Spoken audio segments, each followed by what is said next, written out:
was the final season of the Buddha's life, the time when the mango trees ripened and the air shimmered with golden dust. The Buddha, now 80 years old, walked slowly along the dusty road toward Kushinagar. His steps were light, yet each one carried the weight of 45 years of teaching, walking, and compassion. Behind him followed Ananda, his devoted attendant. Concern shadowed his gentle face. "Lord," Ananda said softly, "your body seems weak. Please let us rest." The Buddha smiled. "Ananda, the body may grow frail, but the Dhamma never does. Even an old cart, when tied together, can still carry its load." Villagers gathered along the road to offer food and flowers. Some wept, sensing the nearing end. Yet the Buddha's presence brought not sorrow but peace. His serenity was like the calm before dawn, soft and luminous. As they walked, he paused often to bless those who came. He spoke not of himself, but of the path. "All conditioned things are impermanent," he reminded them. "Work diligently for your own liberation." The monks around him whispered, "The Master's time is near." But the Buddha's eyes shone with the same compassion as when he first saw suffering beneath the Bodhi tree. He had no fear of death, only the wish that his disciples carry on the flame of truth. The road to Kushinagar stretched ahead, silent except for the sound of sandals brushing the earth, a sacred journey toward his final teaching. As they reached the small village of Pava, a humble blacksmith named Kunda approached the Buddha with deep reverence. "Blessed One," he said, bowing, "please accept a meal prepared by my own hands." The Buddha accepted with gratitude, knowing this would be his last meal. Kunda offered mushrooms and rice, a dish called sukaramadava. The monks ate quietly under the shade of the trees. But soon after the meal, the Buddha fell gravely ill. His body trembled, pain spread like fire through his veins. Ananda rushed to him, weeping. "Lord, was the food impure? What should we do?" The Buddha, even in great suffering, spoke gently. "Ananda, do not blame Kunda. His offering was made with a pure heart. Tell him it was meritorious, for he has fed a Buddha on the day of his passing. Such an act brings immense blessing." He asked that Kunda be comforted, not condemned. Let no regret touch his heart. Compassion must be our last act. Even as his body weakened, his mind remained vast and clear. He spoke of gratitude and forgiveness, showing his disciples that even pain could be met with peace. The monks looked on in awe. For them, the Buddha was not merely a teacher, he was the living embodiment of the Dhamma. That evening, when the golden sun melted behind the trees, the Buddha rose once more. "Come, Ananda," he said softly. "Let us go to Kushinagar, where I shall enter final nirvana." And so, leaning on his staff, the Enlightened One continued his journey, one step closer to eternity.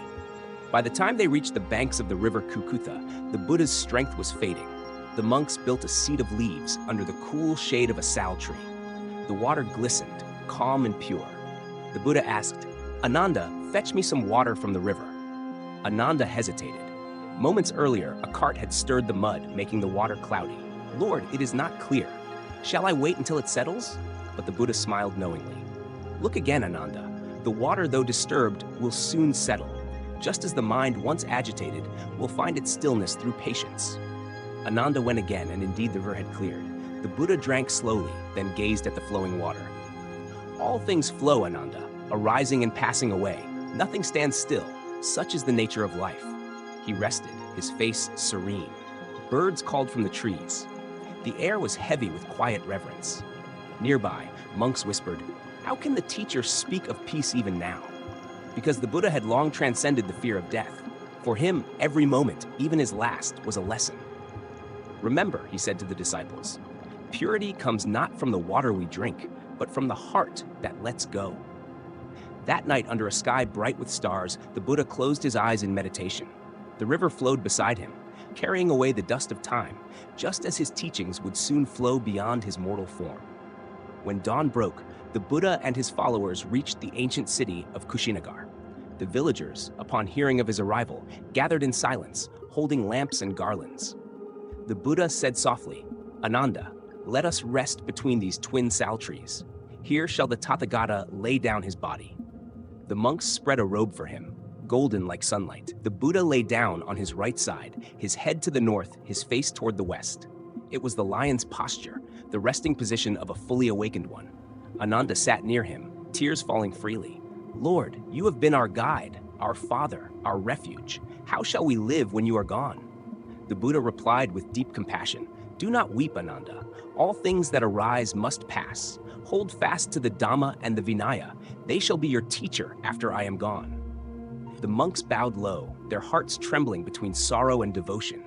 Outside, the sal trees began to bloom out of season, their white petals falling like snow around the resting Buddha. The fragrance filled the air, as if nature itself bowed in reverence. "Even the trees honor the passing of the Enlightened One," whispered a monk.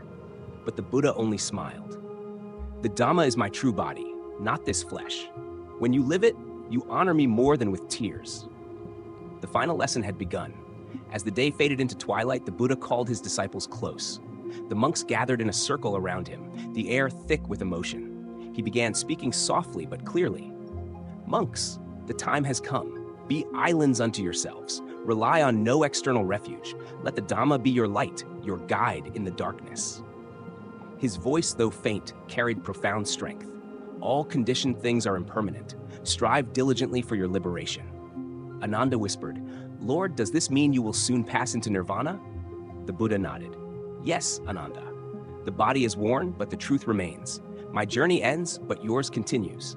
Walk the path with mindfulness, with compassion, with diligence." He turned to the assembly. "Remember, do not cling to me as a person. The Buddha is not a name or a body, but the realization of awakening within you." The monks bowed deeply, tears soaking the earth. The Buddha's calmness was beyond words. It was the peace of one who had transcended birth and death. As night descended, fireflies glowed in the shadows. The disciples sat in meditation, absorbing the depth of his final message, that the true Buddha lived within their own awakened hearts. As the night deepened, Ananda withdrew to a corner and wept silently. His heart felt torn between devotion and despair. The Buddha, noticing his absence, called gently, "Where is Ananda?" The monks led him forward, his eyes red with grief. The Buddha said, "Ananda, do not sorrow. Have I not taught that all things must pass? Why grieve over what is natural?" Ananda bowed deeply.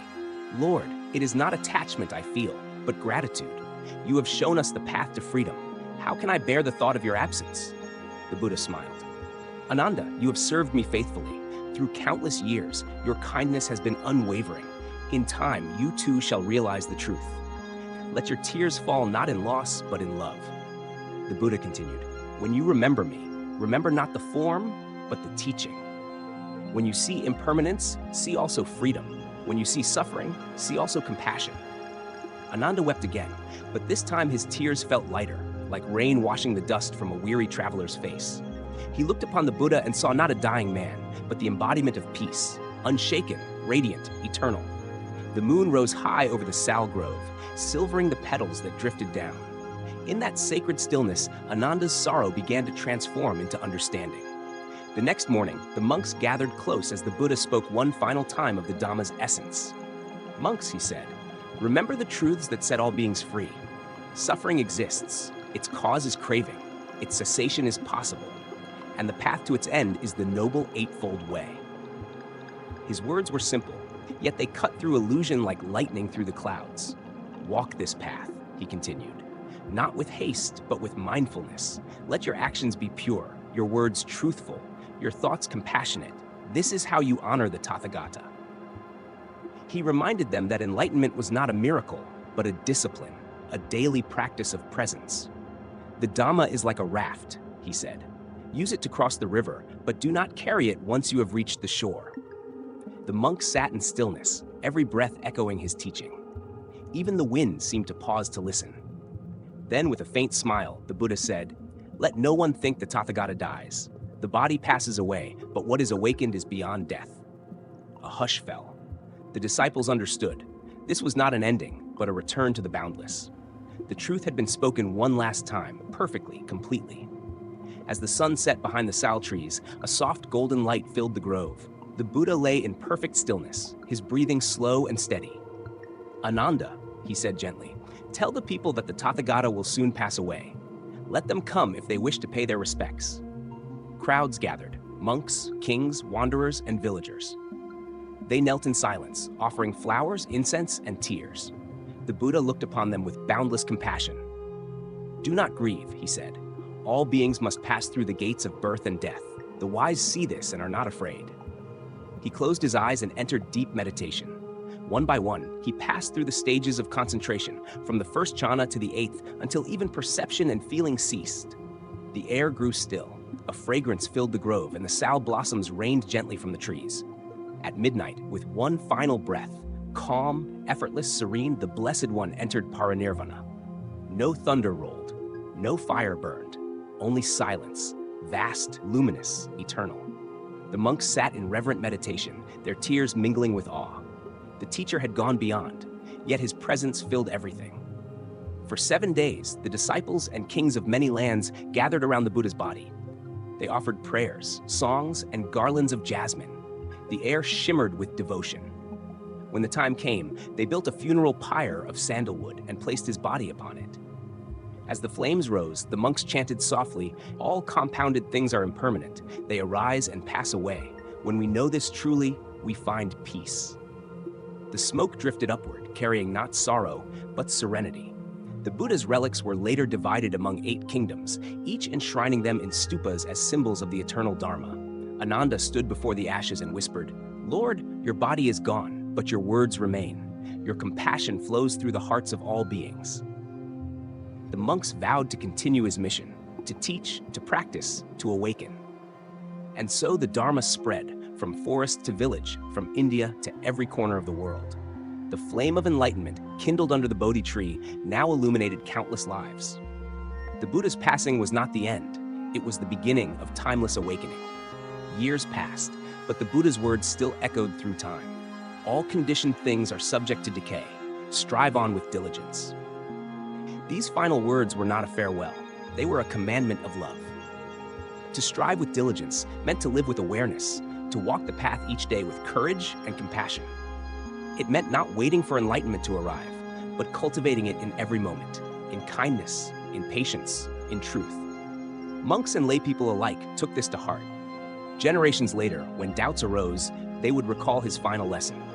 The Dhamma is living only through practice. No matter how dark the times, the Buddha's message remains a lamp for the human heart. Be awake, be kind, let go. In the quiet of meditation, one can still hear his voice. Do not seek me in statues or temples. Seek me in your mindfulness, your wisdom, your love. And when the winds whisper through the sal trees, it is as if the world itself remembers. All things are impermanent. Strive on with diligence.